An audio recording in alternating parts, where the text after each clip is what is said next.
জুলাই জাতীয় সনদের ভিত্তিতে আগামী ফেব্রুয়ারিতে নির্বাচন আয়োজন করা। 2. আগামী জাতীয় নির্বাচনে উভয় পক্ষে পিআর পদ্ধতি চালু করা। 3. অবাধ, সুষ্ঠু ও গ্রহণযোগ্য নির্বাচনের লক্ষ্যে সকলের জন্য লেভেল প্লেইং ফিল্ড নিশ্চিত করা। 4. ফ্যাসিস্ট সরকারের সকল জুলুম, নির্যাতন, গণহত্যা ও দুর্নীতির বিচার দৃশ্যমান করা। 5. স্বৈরাচারের দোষর জাতীয় পার্টি ও 14 দলের কার্যক্রম নিষিদ্ধ করা। উক্ত দাবিসমূহ বাস্তবায়নের লক্ষ্যে নিম্নোক্ত কর্মসূচি পালন করা হবে ইনশাআল্লাহ। 1.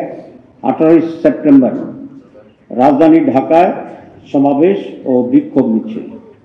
19 সেপ্টেম্বর দেশের সকল বিভাগীয় শহরে বিক্ষোভ মিছিল।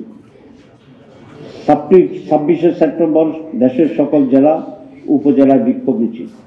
এসব কর্মসূচি বাস্তবায়নের মাধ্যমে জনগণের দাবি আদায়ের লক্ষ্যে ঐক্যবদ্ধ হওয়ার জন্য আমরা দেশবাসীর প্রতি উদাত্ত আহ্বান জানাচ্ছি। আপনাদের সবাইকে ধন্যবাদ জানিয়ে আমার বক্তব্য শেষ করছি। ডাক্তার সৈয়দ আব্দুল মোহাম্মদ তাহের, সাবেক এমপি, নায়েবে আমির, বাংলাদেশ জামাত ইসলাম।